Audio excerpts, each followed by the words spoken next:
Motivation is so encouraging to us, you know? And that's what we need. We need this motivation. I want to share a scripture, and then let me see it, and then I'm going to go ahead and head out. Because I'm getting in trouble if I don't share a scripture. I'm only at 7 minutes, okay? So, wholeheartedly, honestly, the scripture's really, I really find the scripture encouraging, and it's really giving me a lot of conviction in just helping others, you know, and why I even want to help with the health and fitness ministry. And I appreciate Ray, I appreciate Hakan, and all of us. We really, I believe our goals is for the same thing. You know, the scripture reads, 1 John, 3:17 and 18. Suppose someone has enough to live and sees a brother or sister in need, but does not help. Then God's love is not living in that person. My children, we should love people not only with words and talk, but by our actions and our true caring. My reason for doing this is because I do love people. I do love you guys. I do have the time to do it, you know. I do have some knowledge, and I'm able to surround myself with people who have pretty much all the knowledge, you know. I do have faith that you can do it, and I have faith that I can do it, and I do care about this, and it is big to me, and you know, and it helps me to have an accountability partner to do this with. You know, a partnership is just so important that you do that, and that's what we want to give in health and fitness ministry. We want to give partnerships, you know. We want to say, look, bruh, look, sister, men and women, it really doesn't matter. Gender is irrelevant here. We can all work out together. We can all have healthy lives together. So with that, I'm going to go ahead and go. My 8 minutes is up, and give you Doug, or do I give you Karen? Good morning. So I stand here to represent the Chemical Recovery Ministry. So I have a story for you.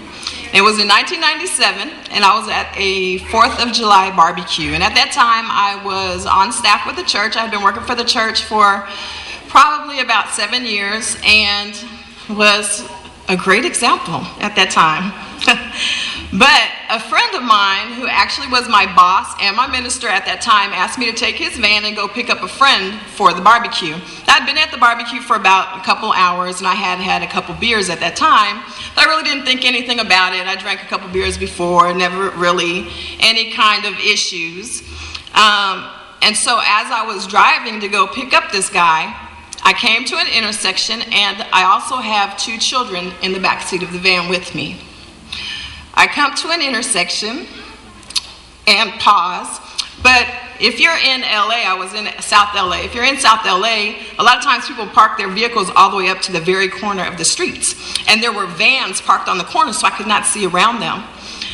So I thought, you know, I edged out, I still couldn't see, so I just gunned it and went. And when I gunned it and went, another car was coming down the street. It was a 2-way stop, not a 4-way stop. And they broadsided the van. They hit head on, and they broadsided the van. They totaled the van that I was in. The people that were in the car were all hurt. Luckily, the children were not hurt, but it was a very eye-opening experience for me. You would think at that point in time that I would consider the CR ministry, but I did not. Because you know what? I didn't even think that accident was alcohol related at that time.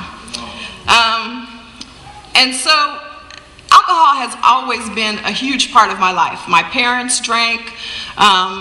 I always drank, literally from the time I was a young teenager. It was a part of our everyday life. We didn't drink to get drunk. We just kind of drank just the same way you would drink soda, or you would drink, you know, milk or orange juice. I would drink, you know, Remy Martin and Coke. Literally all the time, all day. From the time I woke up in the morning to the time I went to bed.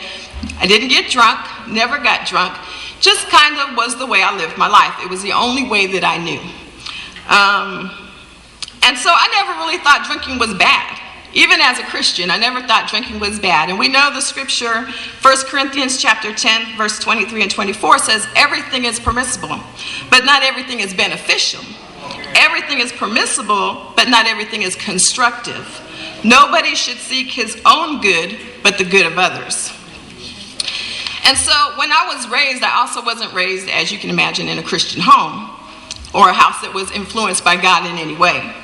Although I had very caring parents who really loved me, and I believe 100% they really loved me, they also didn't know another way. So when I came to Christ, though, I knew that my life needed to look 100% different than everything I had done before. It needed to be different, but in my mind, what that meant was I no longer drank hard alcohol. I drank beer or wine coolers, things that honestly I didn't even consider were alcoholic. In fact, my family still does not consider that alcohol. And I drank for different reasons. I would drink to go sin and be a part of all of those things before I became a Christian. But I would have a beer maybe before I went on a date, or I would have a beer before I went to a spiritual event like a mingling, so that I would, feel more comfortable and be able to be more giving. This is the things that I told myself. So I went to alcohol for the courage that I should have gone to God for. And I went to alcohol for the peace that I should have depended on God for. I never really had peace or alcohol or peace or courage at that time, but I had alcohol.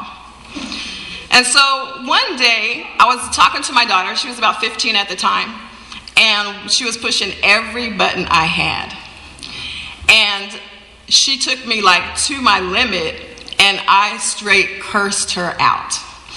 And from the time I had got baptized until that time, and since that time, I never had said that word before. And it really helped me to see where I had really been getting very complacent in my relationship with God.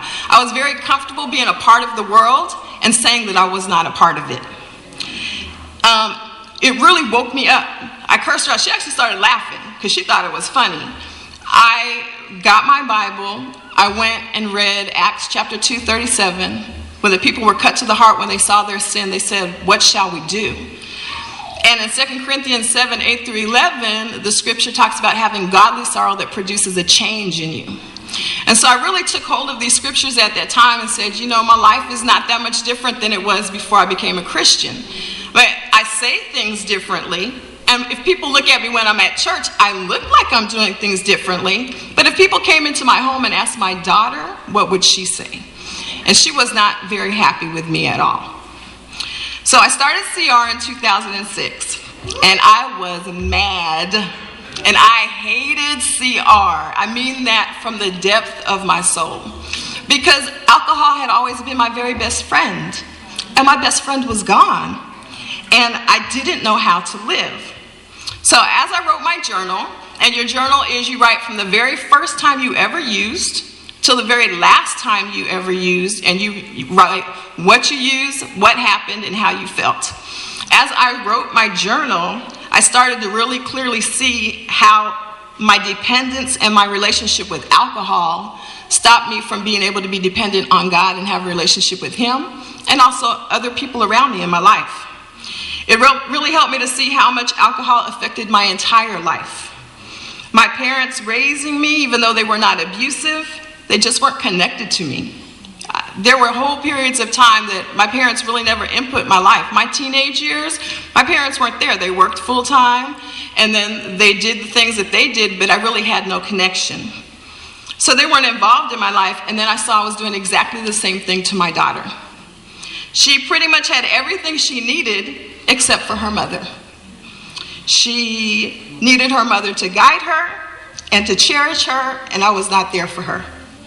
I graduated from CR in 2006, which was a great day, and I can honestly say CR changed me. It changed who I am in my core. Many of my closest friends are able to be my closest friends because alcohol no longer is. Because now I can actually spend time in true relationships with people, being open and honest with who I am without having to numb out and hide behind this facade that I put up. I no longer rely on alcohol to pave that way. I can have one-on-one relationships.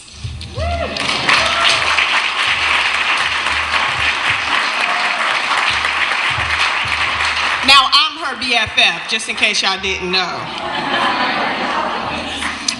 My name is Lexis Jackson, and like Karen, CR was the last place I wanted to go when I became a disciple. I thought that see, when they mentioned it to me, I thought it was like AA or NA, and I was thinking, I was not a crackhead. I don't need to go to any meetings. I mean, all I did was abuse alcohol from the time I was 14, and all I did was smoke marijuana every single day for 8 years, and all I did was take ecstasy here and there to go party and have fun. But an addict? No, that wasn't me. It wasn't until I did my journal that I saw the consequences, because when you're in the moment and playing going through the parties and all of those things, you don't see the long history of consequences. And that's why the journal is so important. I would sit in CR with an attitude and not say anything.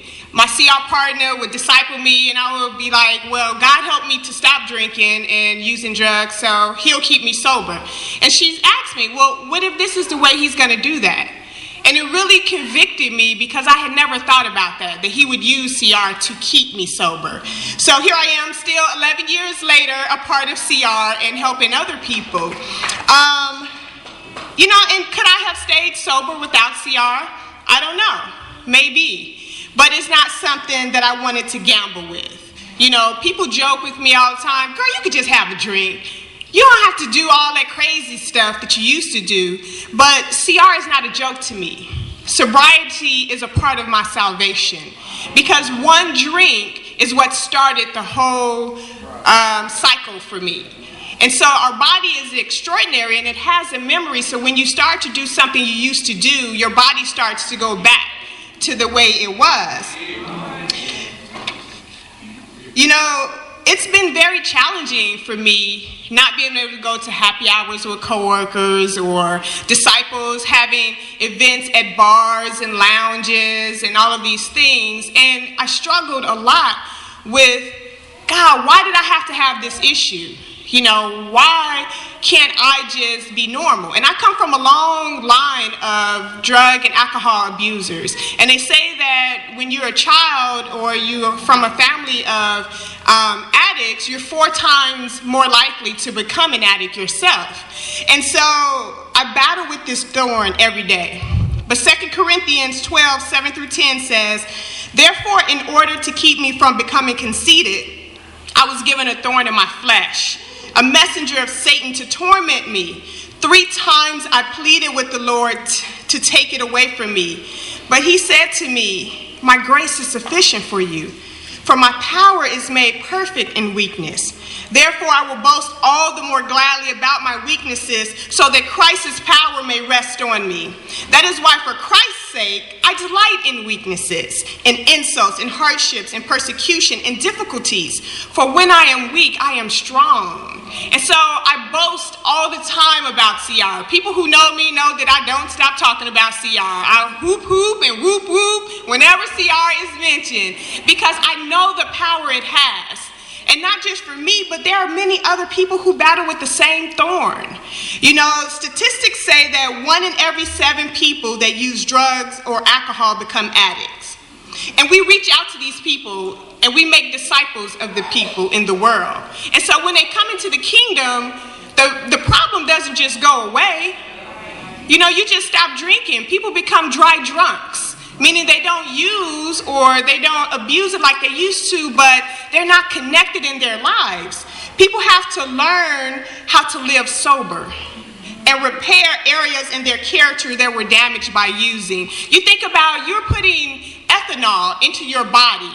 Ethanol is the main active ingredient in alcohol. It's also the main active ingredient in gasoline, in hand sanitizer, in antiseptic, and so many other things. So you putting that in your body and in drugs in your bodies, there's going to be damage that comes with that. And not everyone doesn't have to go to CR, but that doesn't mean you won't have consequences. People have emotional immaturity. From the time you start abusing alcohol heavily, you stop growing emotionally.